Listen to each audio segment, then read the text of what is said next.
Gang Threat Analysis. The Black Disciples. By George Knox, Ph.D. Copyright 2008, Chicago, IL, National Gang Crime Research Center. Warning: this document is copyright protected in its entirety. A copyright is on file with the U.S. Copyright Office, Washington, D.C., United States Library of Congress. The NGCRC strictly forbids reproducing, copying, distributing, or disseminating its gang profiles, also known as gang threat analysis research reports. No portion of the contents of these NGCRC gang profiles may be copied, reproduced, stored, or distributed in any form whatsoever without the prior written permission of the National Gang Crime Research Center. Introduction. The Black Disciples, BDs, are the Chicago folks gang that gained international notoriety in 1994 by executing its 11-year-old member Yummy. It is also unique in its comparison with another African-American gang, the Gangster Disciples, GDs. While the GDs are structured like a corporate enterprise, the BDs are structured more like a religion where gang leaders are called ministers. The BDs trace their historical roots directly to King David Barksdale. In other respects, the BDs are like many other American gangs, in that this type of gang is able to exist over time only by the criminal exploitation of children. The BDs arising from a splintering effect in a larger gang. The GDs, BGs, and BDs all became separate gang entities through splintering from the Black Gangster Disciples. It all began with King David, chief of the Devil's Disciples. When King David died in 1974, the new umbrella organization was the Black Gangster Disciples, BGDs. However, in 1978 three groups splintered off from the BGDs, all having their origins from the original Devil's Disciples, BGs, GDs, and BDs. The splintering was due to the individual leaders. This profile of the BDs shows that even within the BDs a splintering has occurred. This gang phenomenon has also been seen in people or brothers gangs, like the Latin Kings, where the East Coast version of the Latin Kings has a completely different written constitution than that found in the original Chicago version of the gang. Given the natural way in which this splintering phenomenon occurs in gangs, it is theoretically possible to induce the same effect by the separation and promotion of leadership skills. We are not implying this should be done in the form of social engineering, but rather the conflict among gang leaders in the same gang also occurs naturally and predictably. However, rather than allowing the gang to settle its internal disputes, in a correctional setting it may be worthwhile to transfer out one of the members along with some of his most earnest supporters. This could potentially create a schism, unresolved conflict in the leadership structure of the gang, and therefore provide the basis for a splintering effect. The theory that a smaller decentralized gang would be more manageable would be the basis for viewing the splintering effect as a positive development from a gang control strategy viewpoint. Organizational structure. As of this writing, there may be as many as 300 sets of the BDs throughout the Chicagoland area. Each set typically has 30 to 40 members, and is identical in the format of its organizational structure. Each set is actually called a dynasty in the language of the BDs, and refers to a specific section of the BD organization. In each set or dynasty of the BDs, the lowest ranking members are soldiers or representatives. The permanent leadership ranks include minister, assistant co-minister, and the Demetrius. One rank above the ordinary members is the first Demetrius. One rank above the first Demetrius is the assistant co-minister. Above this in each set is the minister. All sets revere King David at the head of their organization, even though King David is dead. The living top boss of this mob is King Shorty, also known as the Crowned King, Jerome Freeman. Each set or dynasty also has the following temporary positions of rank that exist underneath the first Demetrius: 1. Chief of Violations, 2. Chief of Security, and 3. Assistant Chief of Security. These positions may rotate periodically, because the labor is basically unrewarded. The responsibility outweighs the authority and economic benefits. Overall, each set, chapter, or dynasty as the BDs call it is a middle management leadership structure that is comparable to the BG's gang. There are several generals or dons, each of which may have deputies. It is through this middle management leadership that money passes up the ladder from the set, chapter, or dynasty to the higher echelon in the BD gang hierarchy. This ISA gang were drug-selling ISA gang-sponsored business enterprise. This gang does not exist solely and exclusively to sell drugs and do nothing else. It has meetings, parties, and reaches into many non-contiguous geographical areas. It has unique hand signs, gang logos, and written codes. However, It is like other adult-dominated centralized authoritarian gang structures in that the vast majority of the members are youths, more specifically underage juveniles, and there is one long recurring activity that this gang can at any time, day or night, be found to be engaging in: selling illegal drugs. The term putting in nation work means selling drugs for the gang set. The phrase getting new work from the gang means collecting a new batch of drugs for sale. This may mean picking up 10 bags of marijuana. The proceeds from 7 of the bags must be returned to the local gang leader. The proceeds from the other 3 are a profit for the individual member. The vast majority of the illegal drug income goes directly up the ladder of this adult-driven enterprise. Every BD member we talked to indicated illegal drug sales was the primary activity of the BDs, and this was in fact a gang-sponsored activity. Much of the internal rules for gang members in the BDs are designed to shield the gang, and especially the leaders, from criminal prosecution regarding this activity. Something unique: syndicated gambling by the BDs. Several informants mentioned the gambling enterprises of the BDs were intermixed with the drug sales operations. An apartment in a public housing complex, a house used for selling drugs, an open deserted area, all qualify for settings for running large-scale crap games. Clearly, the same kind of gambling goes on at the BD annual gang picnics, 24th or 25th of May. But we began to take more notes on the gambling operations when they were repeated them for this gang. As one informant detailed it, the BDs are into gambling everywhere and gamble on everything: the fights, Super Bowl, you name it. They do all types of betting, but dice and large crap games are their specialty. Like, they will have a big Olay crap game, 30 or 40 people there betting all at once. They have so much security that nothing else is moving, because you have some guys, Durkee started it, sticking up the BDs trying to take their work money. They have lots of security always at the craps, and there are a lot of weapons present, because there is so much money involved in crap games that big. The BDs also make use of what they call safe houses. These safe houses are commonly used for business, meetings, drug packaging, and gambling. They prefer soundproofed buildings, because one of the forms of gambling the gang engages in involves dog fights. Dog fights are fights to the death of one of the 2 dogs pitted against each other. During warm-up betting times at the dog fights, to spur bets, it is not uncommon to have a handler throw a live cat into the dog ring, just to see the effect of the crowd of gamblers when the cat is rapidly dispatched by the dog. Duties of the BD leaders. The minister is the head position of a BD set. The minister is typically about 25 years of age and supervises the assistant co-minister and the first Demetrius in the BD set. The assistant co-minister facilitates drug sales or putting in work for the nation, that is, their BD gang, and also collects dues from the BD members. It is the first Demetrius who has hands-on supervision of the BD members. The first Demetrius calls the meetings, distributes gang literature, and makes sure members do work for the gang. Work means selling marijuana, cocaine, and heroin. All of these positions of rank, first Demetrius, assistant co-minister, and minister, are positions that are only available to members who are 18 years of age and older. Ritualized violence, maintaining internal discipline. The BDs are typical in this respect. The members face violations for conduct or behavior that is a threat to the social solidarity of the gang organization. The rules of this gang are clear, and in writing. These are shown in some of the internal written documents of the BDs to be discussed later in this gang profile. Members who violate internal rules face a type of ritualized, violent punishment in front of other members of the same gang. This punishment occurs at the meetings of the gang. Smaller violations can be met with a 30-second violation, meaning 30 seconds of punishment meted out by several members of the gang while the member being punished is held, with his arms behind his back, as other members punch the victim in the chest for the time duration of the violation being administered. A small violation might be not paying dues or not showing up at meetings. A larger violation may entail a 5-minute beating. And, of course, BDs have been known to kill their own. That is, yummy. The typical smaller violations are for conduct that plagues any organization, failure to attend meetings or pay dues. The most serious violations have to do with nation work. When a member returns an insufficient amount of money, comes up short on his ends, this calls for a major violation. The same occurs when a member loses the drug stash that is supposed to be sold in nation work. Another major violation would be insulting or disrespecting any BD leader, including chapter or set leaders, minister, assistant co-minister, first Demetrius, etc. House parties, a solidarity building mechanism for the BDs. The BDs regularly organize house parties in their neighborhoods.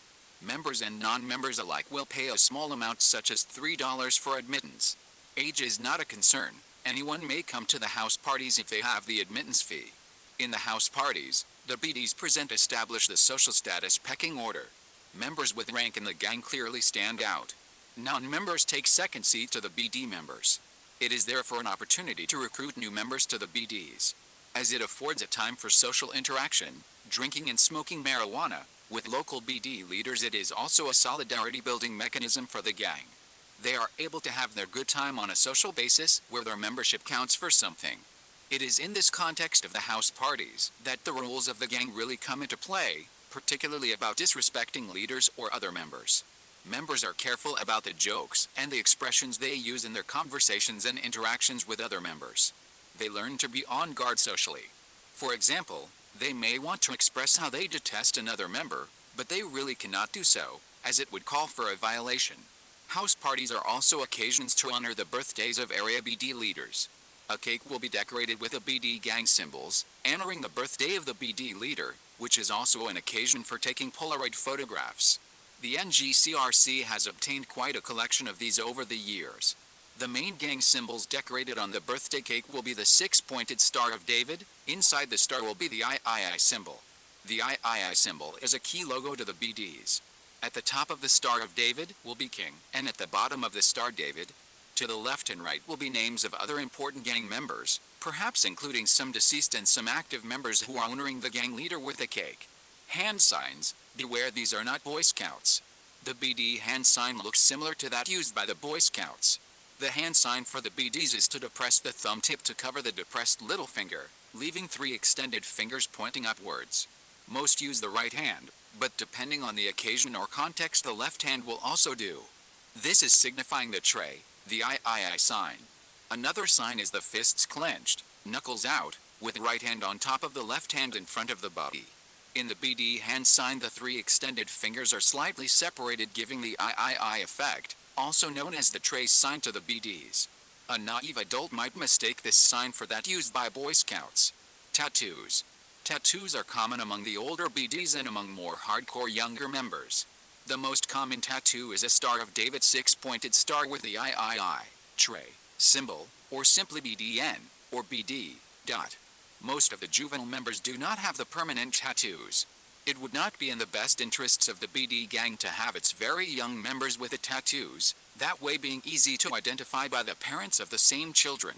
Without the gang tattoo, the parent still has plausible deniability as well. Some just do not want to know for certain their child is in fact in a gang. It is common for parents to bury their children who have been members and claim, "I never knew he was in a gang," or "I would have done something about it." Meetings and meeting places. There is great variation in the scheduling of meetings and places where BD meetings occur. In good or warmer weather, a large back porch may be used as a meeting site for the BDs. Sometimes an enclosed garage large enough to accommodate a meeting may be used. Homes and abandoned buildings are also used.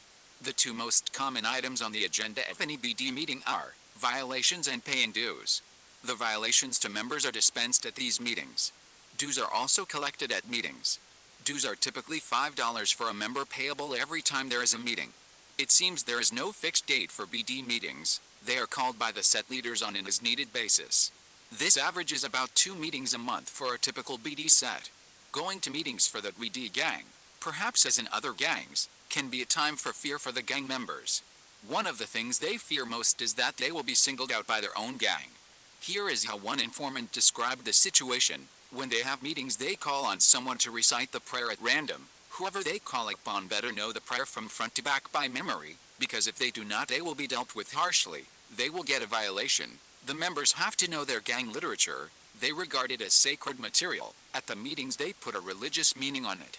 Gang franchising. The BDs in Milwaukee. We have run across numerous examples of Chicago gangs making intentional forays into Milwaukee, Wisconsin over the years.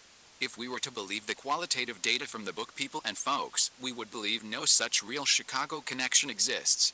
The L. Ruckins were the first to discover the value of selling Chicago drugs in laid-back, comfortable Milwaukee. Lewis Hoover, an L. Ruckin, was one of 2 generals who ran L. Ruckin's Milwaukee drug operation in the late 1970s and 1980s. See Chicago Tribune, May 27, 1992. Section 2, page 9, Matt O'Connor.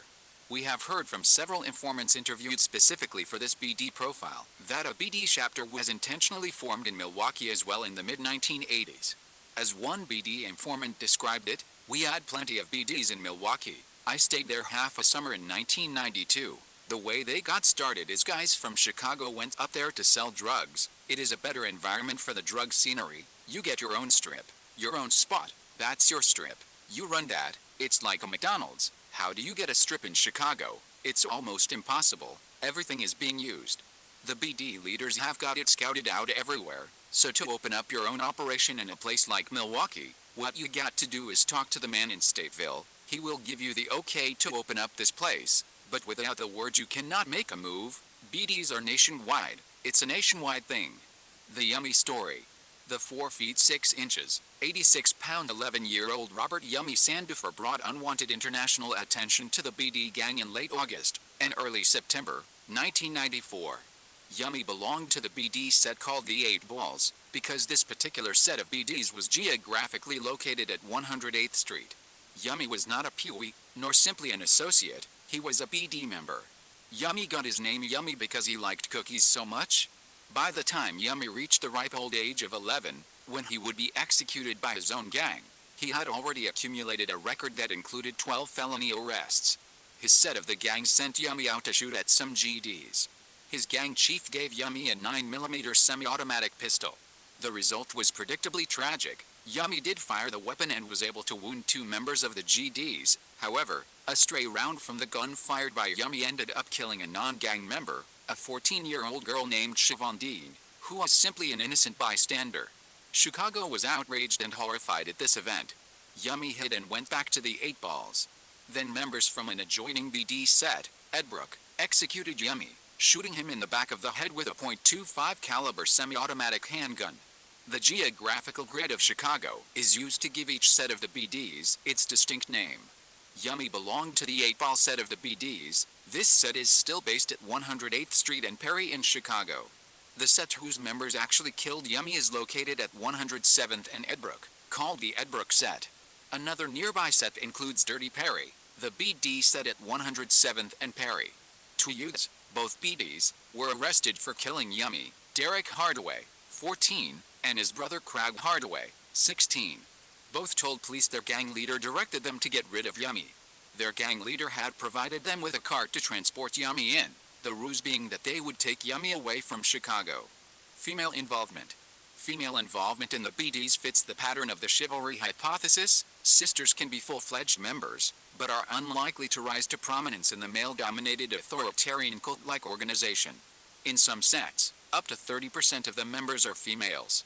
Generally, females are not sexed in as an initiation ceremony, which may be due to the fact that most of the sets are very provincial in nature, sometimes covering only a 1-block area of turf.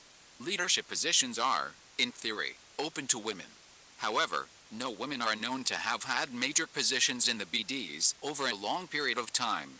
Similar to other gangs, the BDs have a separate wing in their membership for older or hardcore female members. It is called the Daughters of the Universal Star. It is basically a female branch. As one informant described it, they have their own sessions, they have their little meetings, they have to appoint a chief over them, you respect them and their rank, they make decisions, and if you are asked to do something and get it cleared, you have to use your judgment. They will mislead you, they sell drugs, they kill, they give violations, just the same as the men do. Still, there is limited realistic opportunity for rank advancement for females in the BDs. Main enemies of the BDs. The main enemies of the BDs, for all practical purposes, are the Black P. Stone Nation, Mickey Cobras, and Vice Lords, that is, brothers or peoples, gangs riding under the 5-pointed star. However, on the streets BDs have been known to battle it out with GDs on a regular basis as well. One informant described how a BD had drugs stolen from him by a GD. The BDs subsequently administered a brutal beating to the GD. Not surprisingly, the GDs then came to the BD set and blasted away, shooting up the neighborhood. Recall that the primary activity of work for BD members is selling illegal drugs. So this risky activity can place them in conflict with virtually any other gang that is also involved in drug trafficking. Inside the correctional population, the BDs are most closely aligned with the BGs. Both the BDs and the BGs fight regularly with the GDs. Similarity to other Chicago gangs, holding large picnics. King David's birthday is a time for one of the most important yearly rituals of the BDs, their gang picnic. The BDs celebrate his birthday with a large gang picnic, usually on May 24th or May 25th. It is the equivalent of a kind of Mardi Gras for the BDs. At Ogden Park at 63rd and Racine, a public park on Chicago's south side, every May 24th there is a picnic in honor of the memory of King David. One will also find an assortment of other parties and celebrations occurring in individual residences at this important date in Chicago. The King David commemorative t-shirt is often worn at these events. It is a professionally made full-size picture of King David. The cheapest version sells for around $50. The BDs are similar to other gangs in Chicago like the GDs in that the BDs hold large-scale picnics for their members at least once a year. The GD picnics were very well organized and involved many restrictions on the members: no drugs, no guns, no fighting, because to a large extent it was also a publicity gimmick. There were elected officials, that is, politicians, who were attending the GD picnic. The BD picnics sound like a lot more fun from a gang member point of view. A 1995 BD picnic was similar to the GD style in that members were transported on commercially leased buses. What is different is that one of the BD picnics in 1995 was actually held in the state of Minnesota, thus members were transported across state lines. We interviewed one of the BD members who attended the 1995 picnic in Minnesota. He BD picnic had bountiful amounts of food just like the GD picnic. But it also had drugs. Members were given as much marijuana as they could smoke for free. There was also a large amount of gambling going on. So the BD picnic is more expressive, that is, have a good time, while the GD picnic is more instrumental, that is, being on good behavior to impress politicians and non-members invited is a public relations ploy. Shorty Freeman, leader of the BDs, 1974 to 2001. Jerome Freeman, known as King Shorty, has been described similarly by different informants, prefers late model Cadillacs, wears a lot of gold and a Rolex watch and a lot of blue jogging suits. However, currently he has only the props available to him in a correctional context, as he is serving time in Stateville. He is described as quiet, but a very, very smooth character, just like Willie Lloyd, flamboyant in a way, but like an educated banker on the street level, quite an operator, a real manipulator, a real shrewd guy, always competing with Don Durkee. Shorty has more class than most gang members. Shorty is a family man with several kids from the same wife, so he is described as being rather calm and collected, but with another side that can sometimes manifest itself. We can illustrate this below. One incident where Shorty Freeman lost his cool was described to us. This happened when Shorty Freeman was still in Cook County Jail during his trial, before he went to IDOC, Illinois Department of Corrections, where he is currently incarcerated. Here is how an informant who was present at the incident described it. One of our members was in the day room with his boxer shorts on, and it was the time for the day visits in this unit of Cook County Jail. Shorty Freeman was getting a visit from a female at the time, and saw our member walking around in his boxer shorts, and got offended. Shorty Freeman told the guy to put his clothes on because it was disrespectful to walk around like that in the jail day room, when his lady could see him. Our member said basically fuck off. The next day the BD started a confrontation with our mob, so we tore it up with the BDs. King Shorty is today serving out his sentence in the Illinois Department of Corrections, IDOC, Adult Division. On or about 2001, it is said that Jerome Freeman saw the writing on the wall and wanted to try to get out of prison without being arrested at the front gate, as has happened to other gang leaders. So Jerome claims to have stepped down from his throne of being King Shorty. This is a controversial issue because it goes to the issue of validity, which we will discuss below. The validity of the abdication of King Shorty cannot be properly evaluated at present, but given the limited data the validity is suspect at best. The reason is that we have not seen the true high levels of anti-violence sincerity surface yet. He has not really become an ex-gang member, he has just told the public that he is removing himself from the fray. But the public has heard this before, in the case of Vice Lord leaders for example, like Willie Lloyd. Lloyd comes out of prison and claims to be no longer associated with a gang, but enjoys all the benefits of being the gang leader, including heavily armed bodyguards from his gang. So gang leaders in Illinois know they can dodge some heat by claiming to be out of the gang, because there are a remarkable number of people who just want to believe them. In Willie Lloyd's case, before he was shot up most believed by his own gang, He even got a job teaching at a local Chicago university, and of course he was a paid federal research assistant during the same time frame. In the case of King Shorty, the best position to take here is that the jury is still out on whether this is a genuine abdication. The BDs are a gang with some remarkable connections in government, including the criminal justice system. They have had decades to develop moles and have systematically corrupted persons in government, including police and correctional officers. In short, the controversy is basically whether the abdication or stepping down from the position of leadership is a gambit to gain release from prison, or whether it is a genuine effort to get out of the position of paid royalty he is accustomed to. Will he become less of a hands-on administrator of the gang, and more of a figurehead king? Will his gang continue to pay him and worship him? And most importantly, when will King Shorty himself actually denounce the gang as an organization that terrorizes its own communities? When will he order his underlings to turn in their guns and drugs? Don't hold your breath is our advice. Insights into King Shorty, from one of his drug suppliers. A major narcotics trafficker who flipped was interviewed some time ago by the NGCRC. The information about dealing with gang leaders was useful to the prison profile. This narcotics trafficker has been and continues to be a confidential, reliable informant for various agencies including the DEA. This particular informant was in a different gang, but he dealt directly with Shorty Freeman on the streets of Chicago over a long period of time. Here is his story. I know Shorty Freeman. Drugs is his livelihood. I dealt with him on the street. He used to cop anywhere from 10 to 50 keys of cocaine a month. He got a lot of drugs on consignment. He was always good for it. Shorty had 4 guys who were in his inner circle. They stuck with him like glue. They were with him at all times. One actually lived with Shorty. Shorty had a house on 51st and Morgan. As I recall, Don Durkee's house was not too far away from there. They kept a watch on each other's operations. Shorty had more followers, but Don Durkee did everything short of having Shorty killed to mess with him. The BDs pretty much look up to Shorty the same way the GDs look up to Larry Hoover, except with the BDs it's more like a close-knit family. They are not as organized as a Hoover mob. But as far as business is concerned, Shorty does not take any prisoners. I dealt with him hand to hand for about 5 years. I should know. He was real careful. Insights into King Shorty from one of his former henchmen. We interviewed a BD who was no longer active, who was in prison with King Shorty, and who had rank in the BDs.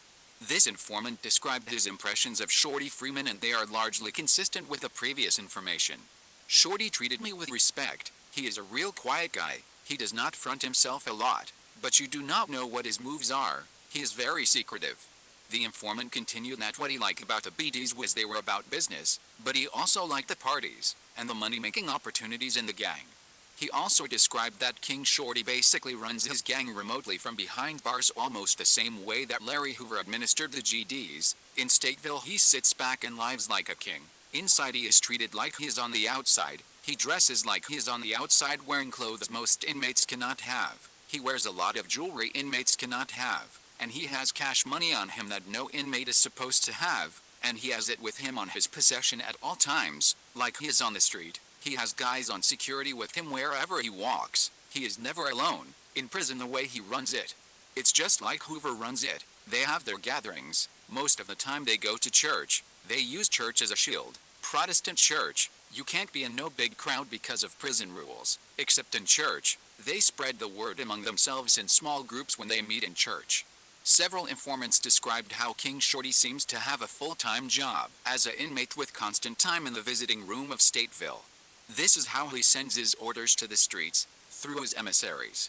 Said one informant, he is just like Hoover. Shorty has steady stream of visitors every day. Like Hoover they send out the orders for the streets.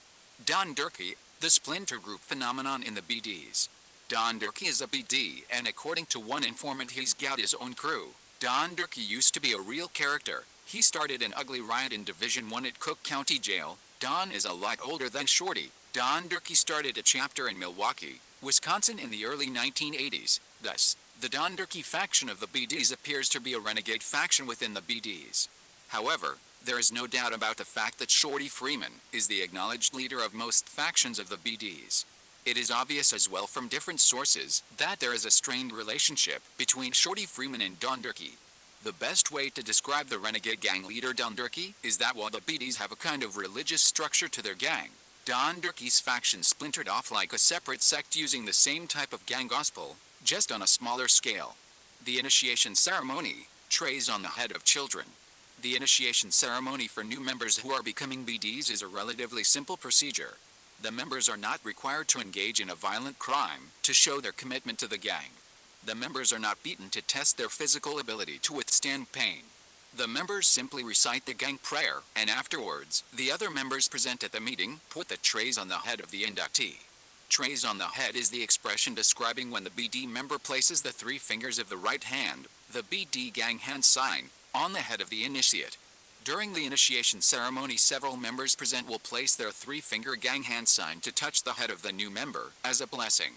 Once that is done, the child is a member of the BDs and can begin paying dues and doing their nation work. As with other gangs, most new members are children, with an average age of 12.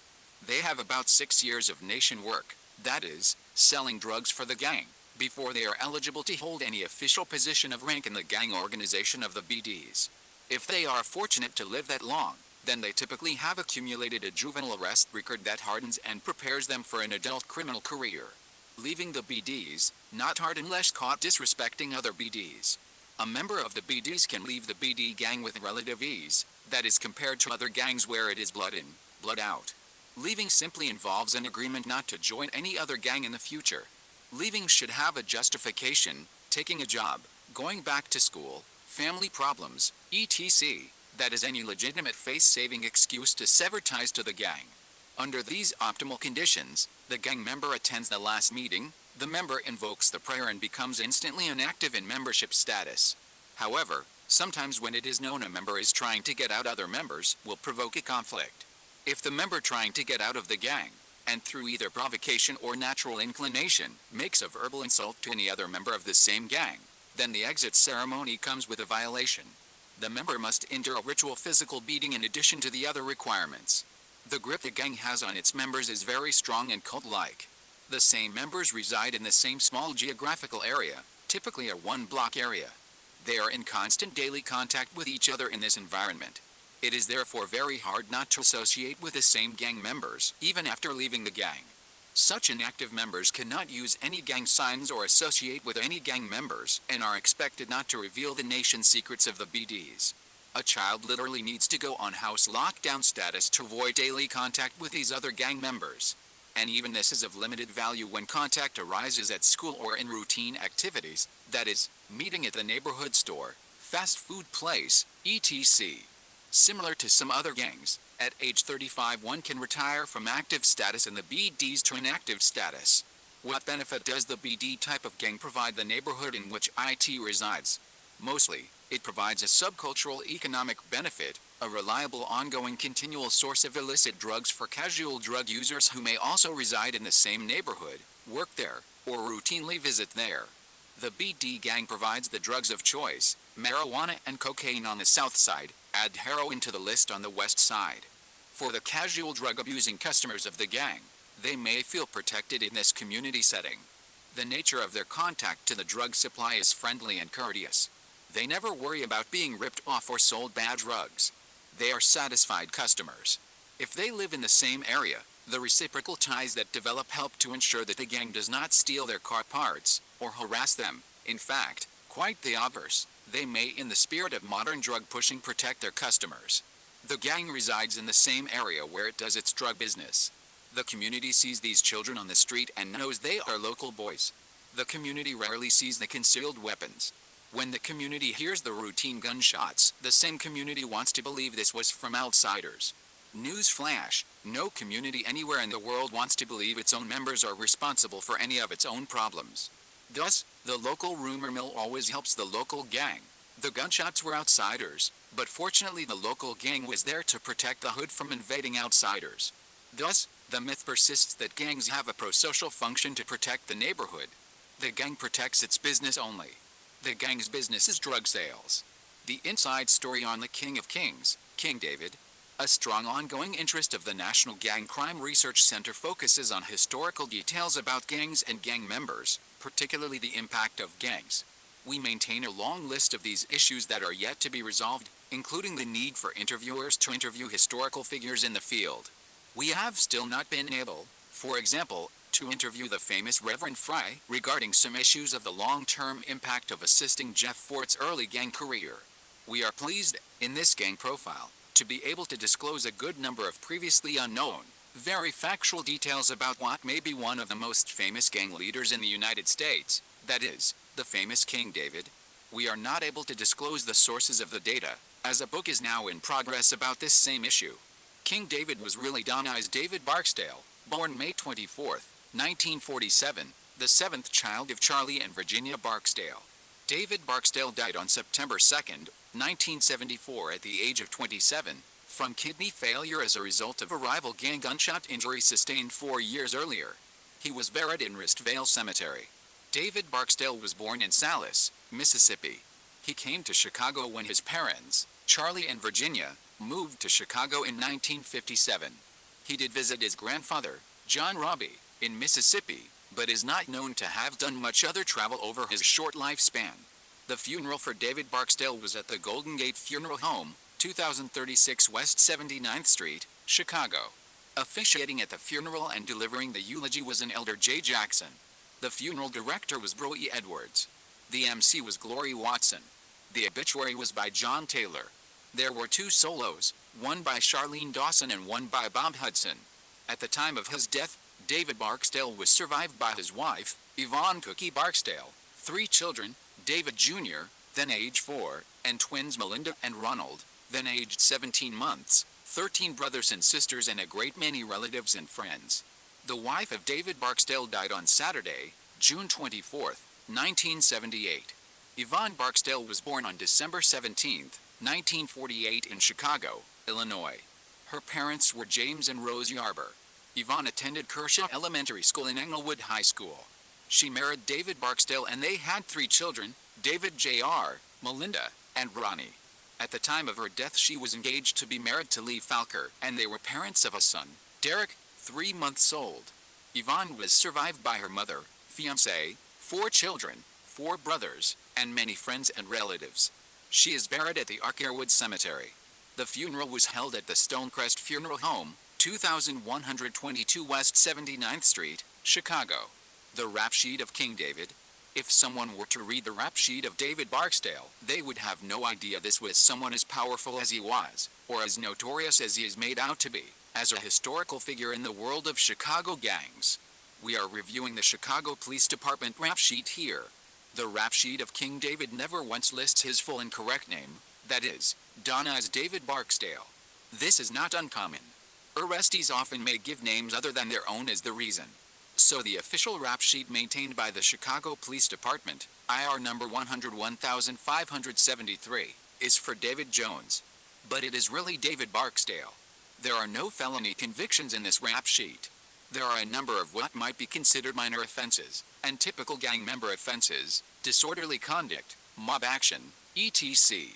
It does help, however, to provide a glimpse into the developmental lifespan of this legendary gang figure. The rap sheet begins with the arrest of David Jones, May 5, 65, for criminal trespass to vehicle, dismissed by Judge Comerford. On July 13, 65 the arrest is for resisting, and again July 28, 65 resist and disorderly GP. The case also went to Judge Comerford. The first twist on the real name begins on December 2, 65, David L. Barksdale with investigation for aggravated battery. The next alias, Davis Jones, comes on December 31, 66 for strong-arm robbery. His gives a home address of 8407 S. Morgan. Arrested as Davis L. Barksdale February 14, 67 for investigation of burglary, released without charge, and listed as living at 522 W 64th Street. Arrested then again on April 26, 67 as Donai's Barksdale for assault and resisting, it was non-suited. Address given: 6452 S. Union. An entry on August 10, 67 for David L. Barksdale, 6452 S. Union, indicates Apple. Chicago Urban Opt, which presumably means an anti-gang program or gang treatment program. David Barksdale was arrested on September 13, 67 for possession of marijuana, but it was a case dismissed by Judge Wendt. George Walker was an alias used in the arrest on October 13, 67 for disorderly conduct, but again the charge was non-suited. Judge Wendt again. David L. Barksdale on February 1, 68 was arrested for resisting and disorderly conduct. Part $25. Judge Serta. On April 7, 68 David Barksdale was arrested for curfew, but again the case was dismissed. Judge Lee. On May 28, 68 David L. Barksdale was arrested for aggravated assault, battery and criminal damage to property, but also dismissed. Judge Serta. On June 8, 68 David Barksdale was arrested for disorderly conduct. Part $25 and NC. Judge Zelezinski. David D. Barksdale arrested June 27, 68 for mob action. Again on July 3, 68 for ag battery. Arrested July 24, 68 for warrants on the two prior arrests. Received 6 months in the House of Corrections, that is, today known as Cook County Jail, by Judge Zelezinski. On August 3, 68 charged with criminal damage to property, but on November 3, 68 it is dismissed. Judge Zelezinski. Similarly, August 4, 68 charged with resisting arrest and disorderly, again dismissed. Judge Zelezinski. Arrested March 7, 69 for a battery warrant, dismissed. Judge Zelezinski. On September 4, 69 again for mob action, again dismissed. SOL. Judge Jenison.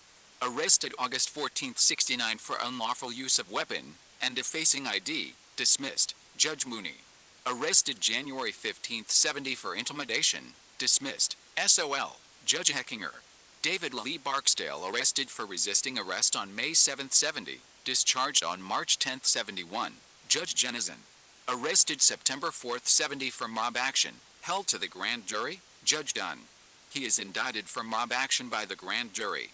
Verdict, not guilty. Judge Aspen. On January 9, 71 arrested for defacing firearms and discharging a weapon, gets 6 months in the county jail. Judge Dunn. Next record entry is January 12, 71, for traffic court. Arrested January 26, 71 for armed robbery conspiracy, dismissed by Judge Murphy. A June 21, 71 entry for traffic court. A blank entry for July 11, 1972 in the 6th District, CB number 3,586,047. On January 18, 74 John David Barksdale arrested for gambling, dice, dismissed by Judge Neal. Last entry, February 13, 74 for possession of marijuana and fictitious license plates, 3 days in jail, and $100 fine. Judge Murphy. That is the full rap sheet of King David. It shows he met a lot of Cook County judges. It shows he got to see Cook County Jail a couple times. It shows he may not have given his full and correct name when repeatedly arrested. But it does not show convictions for murder, drug pushing, or literally any felony crime. 3 major African American gangs today pay some tribute to this gang leader. The BDs first and foremost still regard him as their true king, the GDs who acknowledge his historical influence, and the BGs who arose out of his death, splintering away as a separate faction from the BGDs. How do the BDs recruit new members? Answer. The BD gang has simply twisted the elements of enhancing salesmanship skills of youthful members not too dissimilar from the way a junior achievement group would also raise money collectively. The BD gang offers young members a chance to have some pocket money from selling drugs for the gang. It offers kids a way to have a good time with adults in their community, the adult gang leaders. It has parties, out-of-state picnics, and provides an assortment of thrill-seeking opportunities. A casual review of the internal written documents of the BDs suggests much of this gang literature is aimed at children. The gang becomes their religion. The local gang leader who hands out the drugs to be sold becomes their minister. The top banana of the gang leaders becomes the equivalent of a godlike figure that members are expected to be willing to kill or die for. The young members of the gang regularly engage in prayer with fellow members, but the kind of prayer we are talking about here is an abomination. Clearly, these materials show the kind of cult-like hold that this gang is capable of having on its young members, once they do join. The fact is the BDs, like other gangs, often do not have to spend an ounce of effort in recruitment per se. Kids will come to them. Like a union guild, the BDS will help their own members. The BDs are similar to other gangs in being an organization that provides some benefits to those who are arrested or end up in jail. This is common for most gangs like the BDs that qualify as being a formal organization. Explained one informant they will send members money for cosmetics, books, cigarettes in jail, but if you are not true to the gang, don't hold your hands out because you've got nothing coming. Threat rating of the BDs. Given the nature of the organization and that it is unable to keep many older members, and therefore operates much like a business franchise, where any leader in good standing can have his own plantation, the level of threat here is not as high as a more centralized corporate structure. The BDs profile more for migration franchising, opening up new operations in new geographical areas, that is, Milwaukee. They do not control sections where they do not live. The top gang leadership is able to make a good living off of this type of youth slavery, and except in the case of Yummy, has been able to avoid heat from the media or community. It minimizes its risks, and maximizes its gains to the older adult leadership structure. It could persist for decades, being careful not to draw much attention, not engaging in politics, and sticking to its criminal mission. Drug profits for the adult leaders from the nation work of its underage juvenile members who are lured into this kind of oppression. So, the threat level is medium from a crime perspective, because all community needs to do to challenge and undermine this kind of gang is directly confront it and its leaders and its teachings. The threat level is not high because this kind of gang does not profile as one capable of acts of domestic terrorism, unless a hostile foreign national group were to approach the adult leaders. Something as simple as a civil RICO action, or a wrongful death third-party lawsuit against adult leaders of the BDs would be sufficient to put a good dent in this kind of gang. On the other hand, it may take a new type of radio-free inner city to get the message across that this type of gang is more than a gang. It is a new kind of slavery cult run by adult criminals. The slaves are the children of the community who get sucked into the gang and its weird belief system. However, since the GD prosecution, we have noted a number of flippers, GDs joining the BDs. So if the BDs are able to capture a lot of GD members, it is possible the BD threat rating could increase in the coming years. The BDs and the BGs are the most likely to benefit from alienated members of the GDs trying to find a better gang. Still, for the present, the threat rating for the BDs must be regarded as medium for a variety of reasons explored in this profile. One ex-BD expressed it best: the BDs are not that deep, they are real shallow. Their king is not an entrepreneur, he is more or less a dictator. Internal written documents of the BDs. Figures 1 through 9 provide examples of the internal written documents of the Black Disciples, BDs. Each of these will be briefly explained here. Figure 1 is the basic prayer of the BDs. Here Donai's David Barksdale is truly in direct competition with every local church in Chicago for known spiritual leaders. Note that God does appear in this prayer. But King David Barksdale is the one regarded as the true prophet for these believers. This is not a guy who has fought bravely in battle. This is not a guy who has saved anyone's life. This is not even a guy who has a good reputation for anything that would be a positive contribution to the community, but he remains an example of ancestor worship within this particular gang. This phenomenon of deification of the gang leader is common in gangs like the BDs that have been around for decades and are now spanned several generations within their respective communities. Another prayer, provided in Figure 2, is interesting as a historical reference, for it acknowledges the original BGD's 6-point star meanings currently still used by the GDs: love, life, loyalty, knowledge, wisdom, and understanding. In a later document we will see that unity becomes a new organizing principle. Figure 3 provides the first set of rules or laws that BD members must abide by. Rule number 6 becomes definitive: I will accept no other teachings than that of our king, or that which refers to the nation. Clearly, this rule establishes an ideological press upon members that whatever type of religious training or socialization they may have had, what they now must believe and act upon are the creeds of their gang. Rule 8 continues in this theme, to the effect of almost inoculating BD members against any outside religious influence. They truly are Devil's Disciples, a cult-like group with blasphemous dogma at the heart of its belief system that is enforced by violence and the threat of violence against its believers. Note the top-down vertical authoritarian structure implied by Rule 10. I will abide by all commands given to me by the king and all appointed chiefs. Clearly, there is little room for individual thinking, or even an ability to resist this coercive compliance structure when the older adult leaders ask a younger member of the gang like Yummy to perform an act or behavior that pleases the central leadership. Note also the rule number 16 about the clenched fist salute, the warrior sign for ritually greeting other BD members. Figure 4 is the second part of the rules or laws of the BD gang.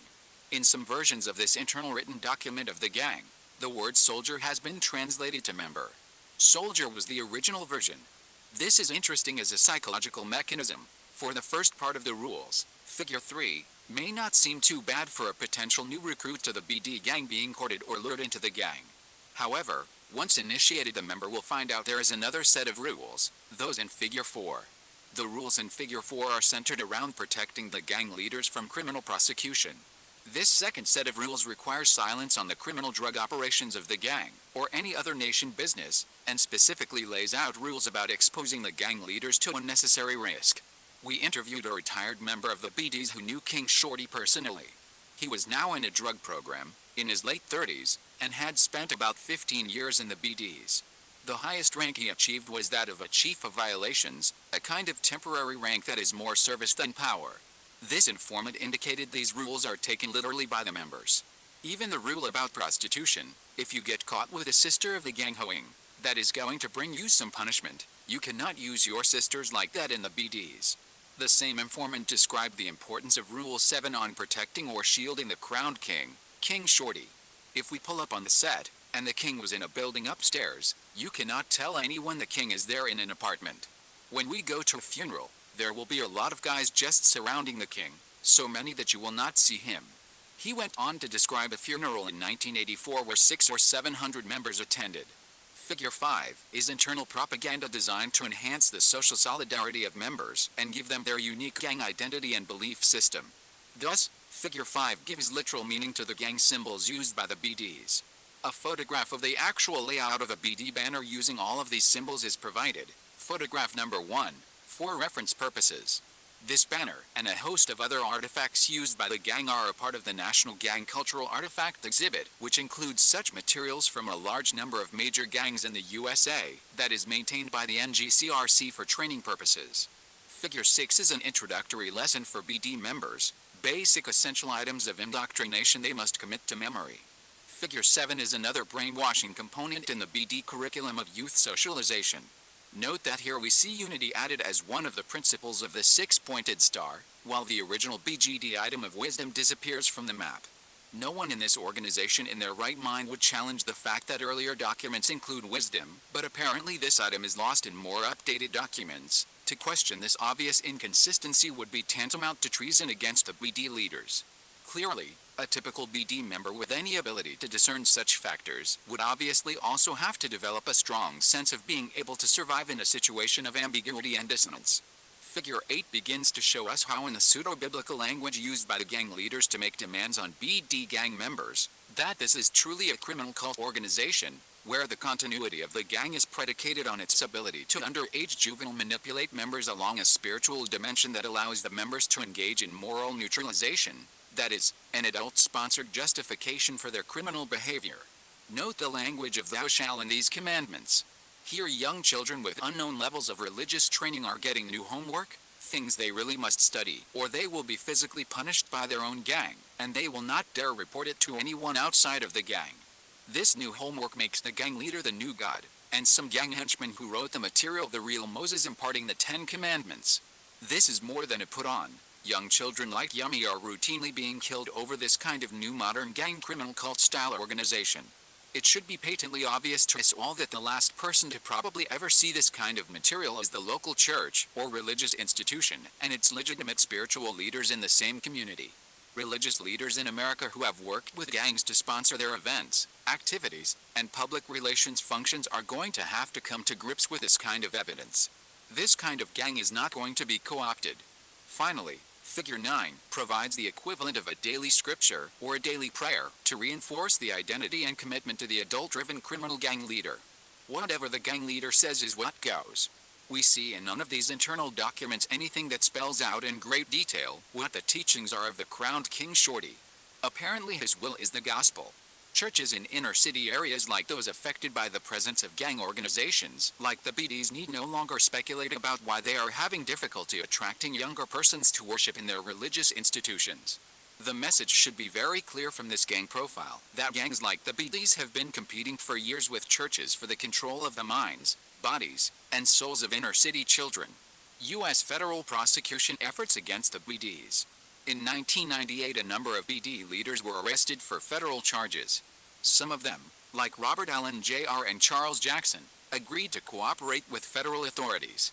This is a standard trade-off. Those who snitch usually get lighter sentences. Thus, in 1999, some 21 members of the BD gang were indicted for federal drug charges in Chicago. The federal authorities were able to get a large number of indictments due to the prominent help from informants within the leadership of the BD gang. BD leader Robert Allen made statements against 16 of the 21 BDs indicted in 1999. Allen did get a 20-year sentence, but he was facing life in federal prison. Like many of his colleagues he testified against. See, Cam Simpson, 21 and Black Disciples named in drug charges, Chicago Sun-Times, December 9, 1999, page 18. The 2004 federal prosecution efforts against the BDs. In the spring of 2004, another massive federal prosecution was launched against leaders of the Black Disciples. Marvel Thompson and 41 other BDs in the upper management of the gang were indicted. This was designed to disrupt a $500,000 per day drug selling operation run by the BDs. This new prosecution effort focused also on some of the business enterprises used as money laundering facilities for the gang: a gangster rap music studio, a construction company, rental properties, etc. During raids and at the time of unveiling the indictments, police officers discovered sensitive police information in an envelope in the custody of one of the gang's leaders, and a follow-up showed that it came from the local elected alderman, Aranda Troutman. Alderman Troutman told federal investigators she thought the gang leaders were just businessmen, although others in the community noted that she was very close to the gang leaders. One of the leaders of the BD gang had received a license as a security guard. A police officer who worked for the Cook County Sheriff's Department at the time of this writing is also being investigated to determine if he was the one who was running car license plates for the gang. How to suppress the BDs and similar gangs. There are two known historical truths about the persistence and continuity of criminal gangs that have so much support they can be likened to social laws. The first is based on systems theory, the idea that a gang without new members to do its work is a gang that will die off and fade away. A gang needs a steady supply of new young recruits to stay in business. The second is based on risk-benefit analysis. A gang cannot exist in a community without providing some benefit to the same community. So once the reciprocal benefits are terminated, and there is no benefit to the gang will disappear. Both help to clarify what should be done about gangs like the BDs. First, our society needs additional laws protecting the rights of juveniles. Both civil and criminal penalties need to be attached to the conduct of adult gang leaders who use children to do their dirty work. Increasing the penalties for using juveniles in adult-run gangs, and doing everything else possible to cut off the flow of new recruits into a gang, will do much to destabilize any gang anywhere in systems theory. Secondly, the risk-benefit equation currently favors adult gang leaders. They face little risk and almost no sanctions for using juveniles to do their dirty work, selling drugs, committing acts of violence against opposing gangs, etc. We as a society need to increase the costs to the adult gang leaders in this known national pattern of the criminal exploitation of children.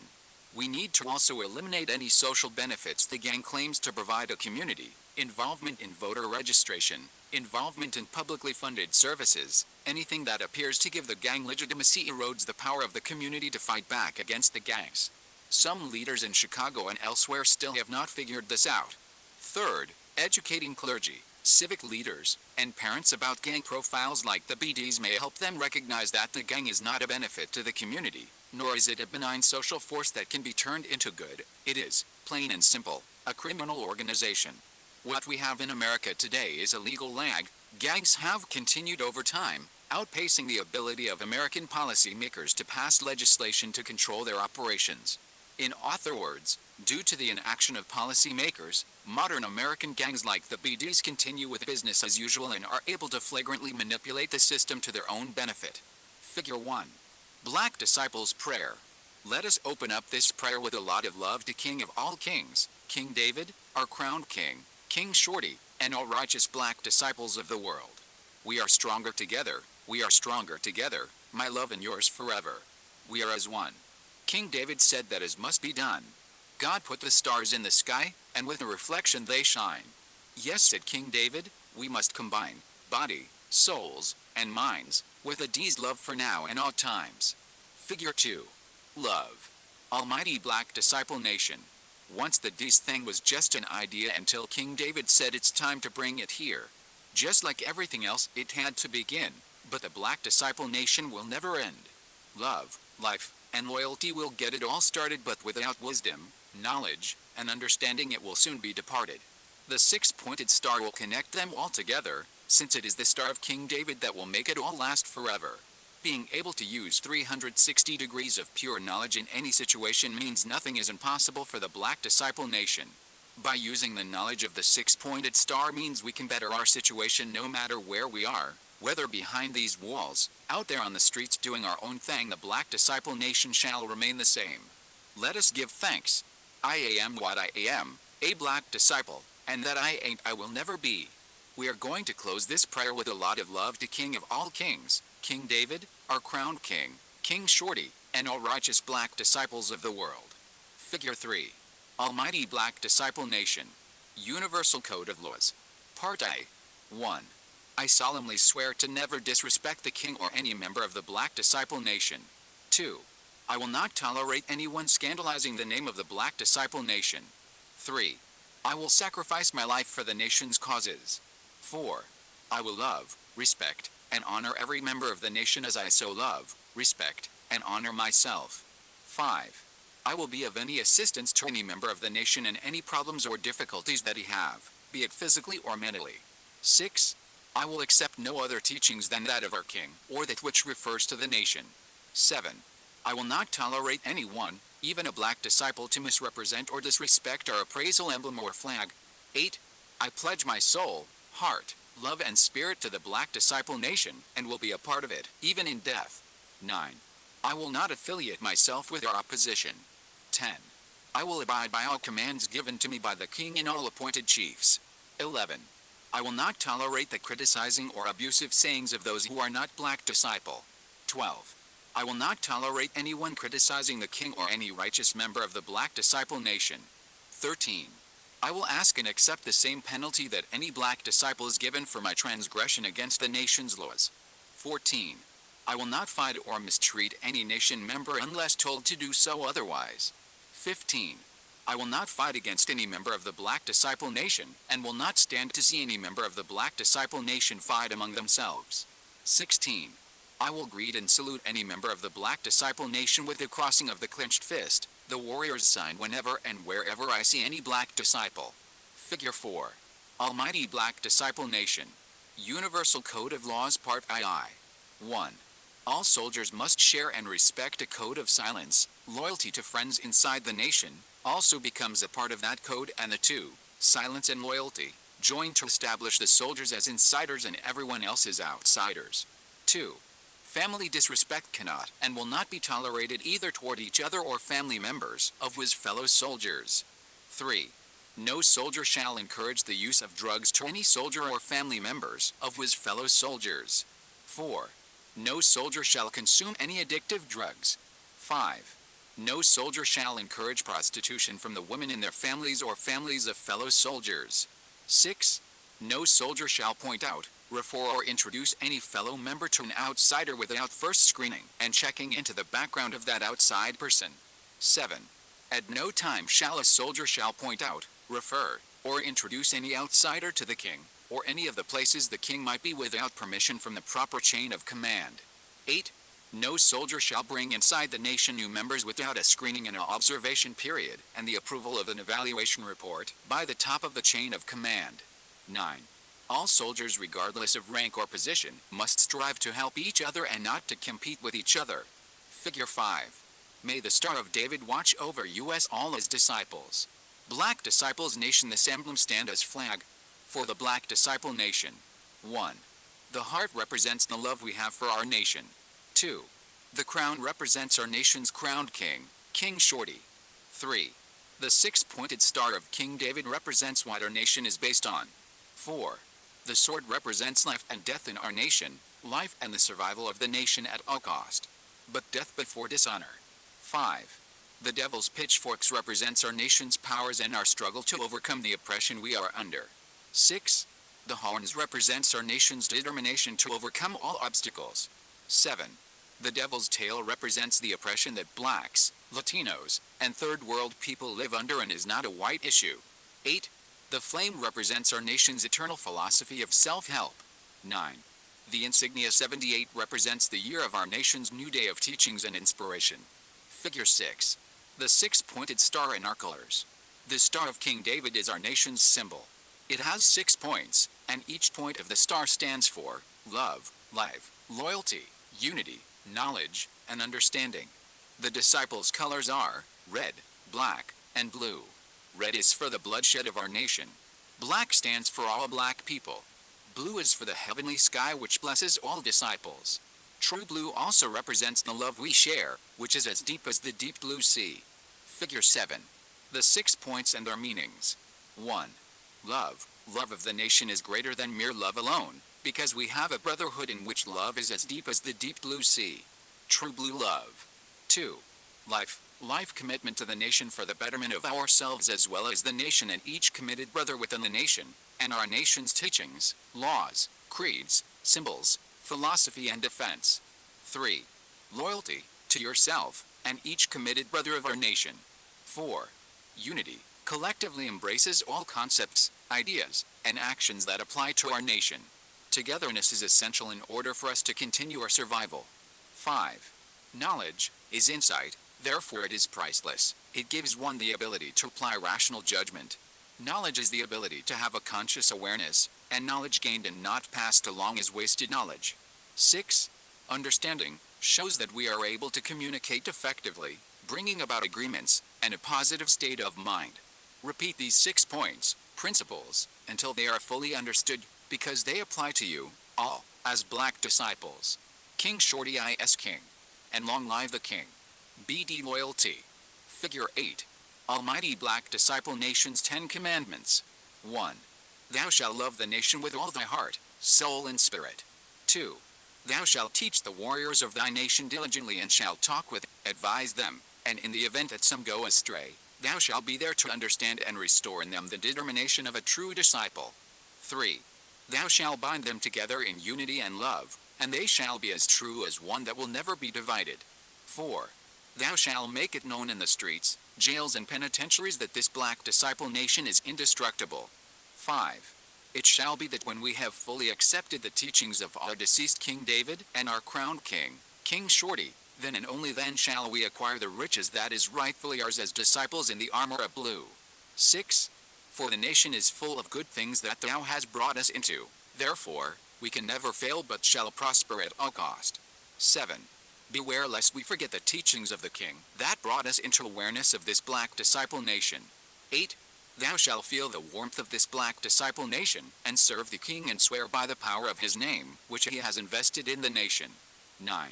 You shall not seek the safety of other nations around you, but hold steadfast to the teachings of the black disciple nation. 10. For the King is a jealous King, he loves his people, and unless we return this love as it is freely given, we shall anger the King, and thus bring forth upon ourselves the wrath of the black disciple nation. Figure 9. A daily reminder.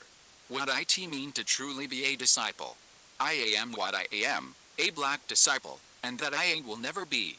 1. As a true disciple I am a follower of the crowned King, King Shorty, and a student in the teachings of our nation's founder and King of all kings, King David. 2.